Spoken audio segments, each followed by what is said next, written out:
Fala galera, Luísa aqui para mais um Nerd Fiction e hoje nós vamos explicar aquelas expressões que você escuta esse pessoal aqui da nova frota falando que a gente não consegue entender nada sobre as séries que a gente tanto gosta. Fica aí.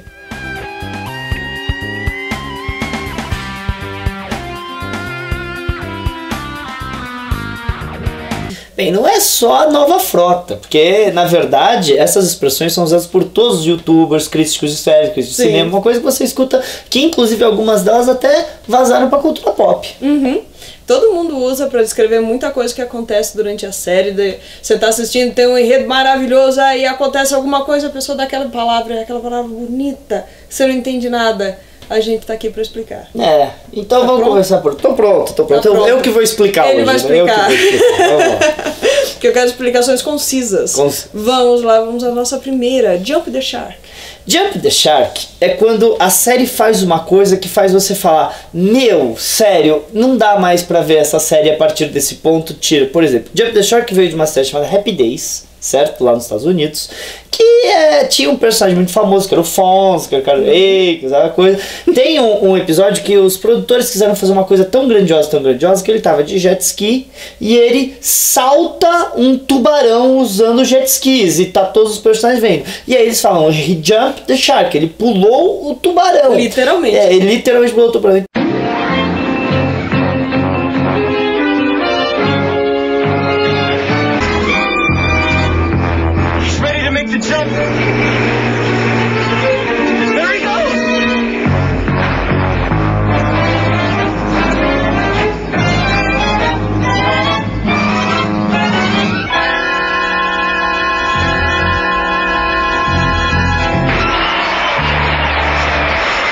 Então eles começam a falar, meu, é aquela coisa que eles falam que foi tão, nada a ver, tão impossível. Por exemplo, falam que Friends pulou, deu Jump the Shark lá pela quarta temporada, lá pela terceira vez que o Ross e a Rachel terminaram e voltavam. But if time was what you needed just to gain a little perspective. We were on the break! Eles falam, quando você faz uma coisa que tipo faz assim, ah, meu Deus do céu, então a gente fala, a série acabou de pular o tubarão, ele jump the shark. É aquele Minha Nossa Senhora. Quando basicamente, ela meio que complica a coisa, né? E aquele personagem Mary Sue? Mary Sue é uma coisa que está sendo muito usado hoje em dia. O que acontece? Nos anos 70 foi escrita uma fanfic de Jornada nas Estrelas, tá? Que a personagem principal se chamava Mary Sue. Ela era uma personagem de 15 anos que todo mundo achava ela fantástica, maravilhosa, sabia fazer tudo sem ter muito trabalho. Por exemplo, ela nunca tinha pilotado a nave, ela vai pilotar a nave, ela é fantástica em pilotar a nave. Ela nunca tinha atirado phaser, ela vai atirar phaser e todo mundo fala, nossa, você atira muito bem. Então, ela não tem treinamento, ela não tem nível, mas tudo que ela faz é fantástico. E quando ela não está em cena, os personagens estão falando dela. Então, quando isso popularizou, quando veio agora o Star Wars, certo? O Despertar da Força, que muita gente começou a falar que a Rey é uma Mary Sue, que tudo que ela faz, que nem ela tá pilotando lá ela é fantástica na força, sem ter sido treinada, ela pilota a Millennium Falcon melhor que o Han Solo, ela conserta a nave melhor que o Chewie, tudo que ela tenta fazer, ela faz maravilhosamente bem sem se esforçar.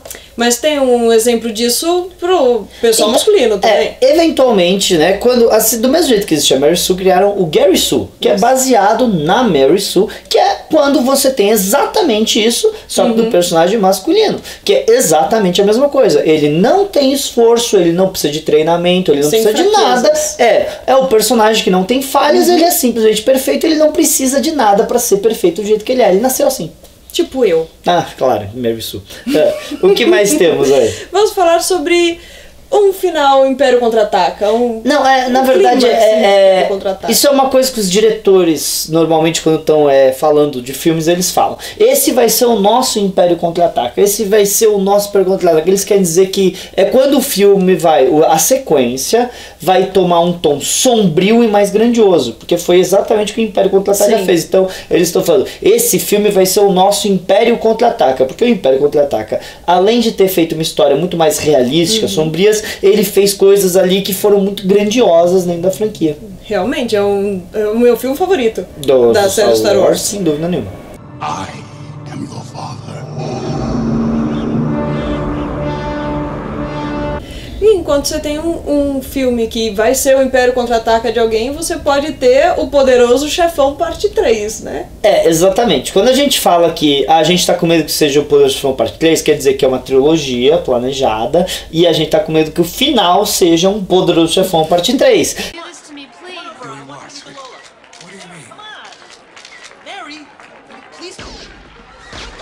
Que tipo, ela tava indo fantasticamente bem, e de repente chegar na terceira parte da franquia você fala. Chega com chave e fala, meu Deus, o que vocês fizeram aí? Inclusive, eu tava assistindo os comentários do DVD do Produção Parte 3, e o Coppola fala, eu saberia o que fazer aqui. Se eu tivesse feito isso, mas não é a história que eu queria contar. Então ele tinha consciência do que ele tava fazendo no Produção Parte 3, e ele sabia que o pessoal não ia gostar. O importante é fazer merda com consciência, né? Agora, me fala sobre a expressão Deus Ex Machina. Deus Ex Machina significa Deus criou a máquina. É quando você dá uma solução final que é totalmente inesperada e não faz sentido. Sim. Então, é uma explicação Deus Ex Machina. Não, é porque você não viu que, na verdade, na primeira cena tinha uma folha verde. Aquela folha verde é tão importante, só que você assistiu a história inteira e aquilo não tinha a menor importância. Então você tem ali um final Deus Ex Machina.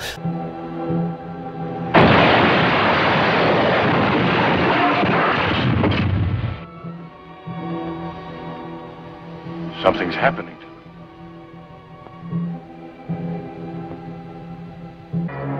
The Martians had no resistance to the bacteria in our atmosphere to which we have long since become immune. E quando o filme dá onde o Planeta dos Macacos? Planeta dos Macacos é quando você quiser, quando você falar, foi tipo Planeta dos Macacos, é você falar, eles estavam na Terra o tempo todo. Que isso é uma coisa que volta e meia, principalmente filmes de ficção científica gostam de fazer. E quem inaugurou essa onda foi o Planeta dos Macacos. Que nem teve agora aquele filme lá com o filho do Will Smith, então sim, eles estavam na Terra o tempo todo. Eles chegaram na Terra o tempo todo, era a Terra o tempo todo. É dar uma de Planeta dos Macacos. Que é um final surpreendente, mas nem tanto, né? Foi extremamente surpreendente quando fez, só que hoje em dia, não vai me falar, por exemplo, a gente pode falar a mesma coisa com o final do Lost e a coisa que, eles estavam mortos o tempo todo.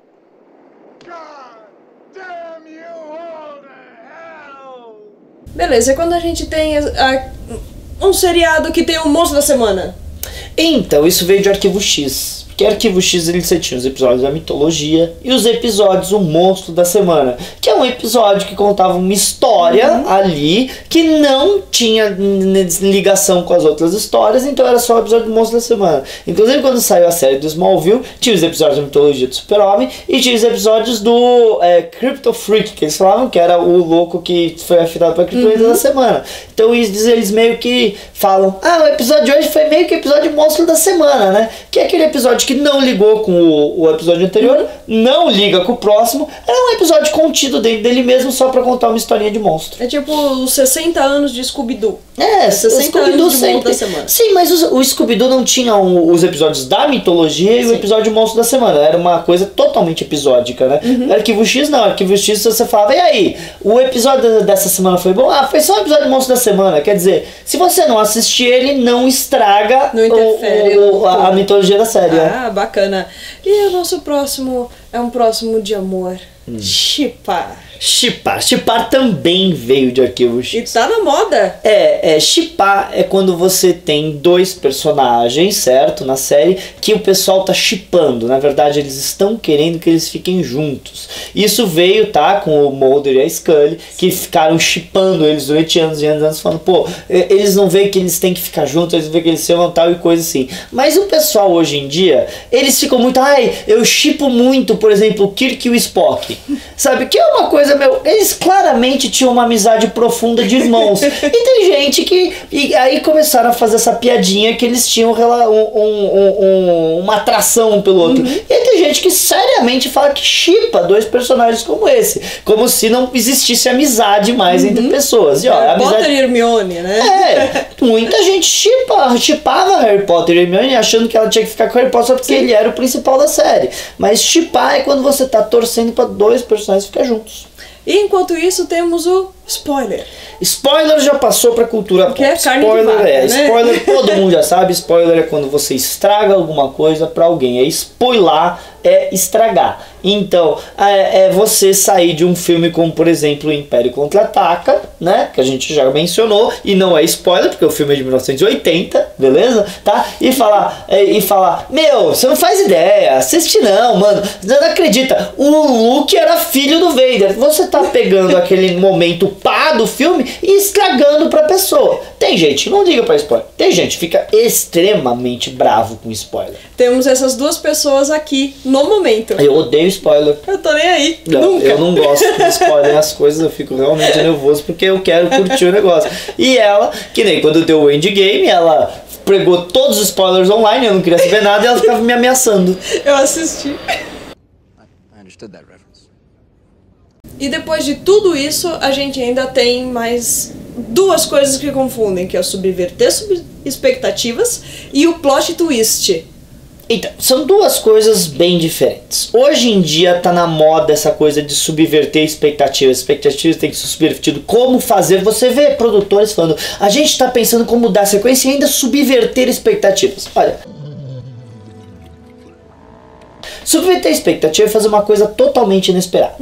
Só que muitas vezes essa coisa totalmente esperada é só por fazer uma coisa totalmente inesperada que muitas vezes não encaixa na história. É dadaísta. É você falar, então, a gente vai subverter a sua expectativa. Ela realmente precisava ser subvertida? É que nem imagina, o cara sai dribla o time inteiro, chega, fica de cara pro gol, dribla o goleiro e na hora de chutar ele chuta pra fora e fala, subverti as expectativas do galera. Realmente é necessário subverter. Por quê? Porque isso é totalmente diferente do plot twist. Plot twist é uma coisa que acontece, que estava planejada para acontecer desde o começo, certo? Que faz a história virar de ponta cabeça e você rever todos os fatos que teve antes, certo? De uma maneira totalmente diferente. Você fala, mas não é que fazia sentido? Sim. Que nem, por exemplo, a morte do Ned Stark em Game of Thrones foi um plot twist, porque se você assistir desde o começo, você fica, é óbvio que ele ia morrer. Como eu não vi isso? Do mesmo jeito do Star Wars, é óbvio que ele era o pai. Como eu não vi isso? Já o Bran terminar no trono, no último episódio de Game of Thrones, Sim. Isso foi subverter expectativa. Eles pegaram um personagem que ninguém acreditava que ia ser e colocar lá, sabe? Pra falar, vocês não estavam esperando essa, né? Então, é duas coisas. Plot twist faz sentido. Subverter expectativas, não. Subverter a expectativa só dá certo em comédia.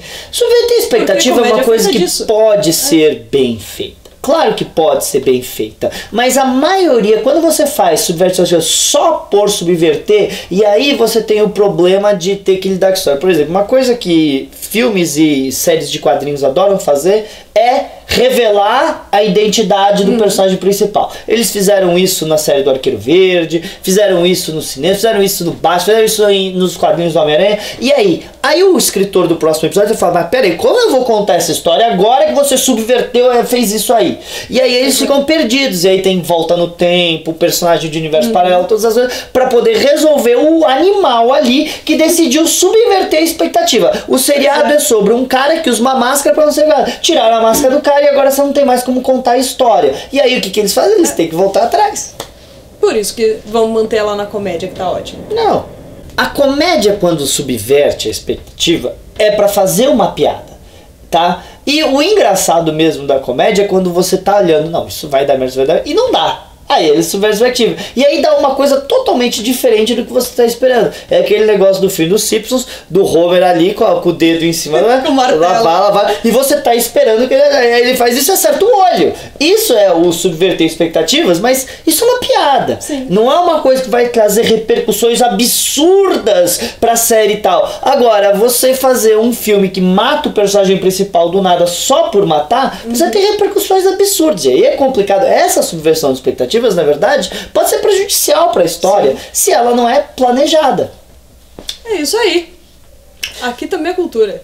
Bem, gente, é isso, né? Tudo bem? Então fica ligado aqui na Nova Frota. O aniversário de 30 anos está chegando. Tudo bem? Alguma coisa para falar? Certo, tudo bem? Certo, tudo Me bem. segue aí no Instagram, Luísa Cimete. É isso aí, galera. Falou!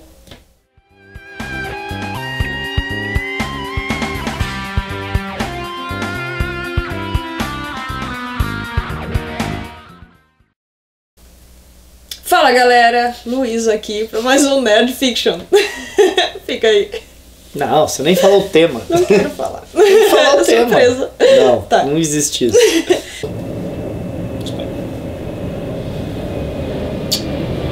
Pode pôr isso no vídeo. Não, não pode. Pode sim. Não.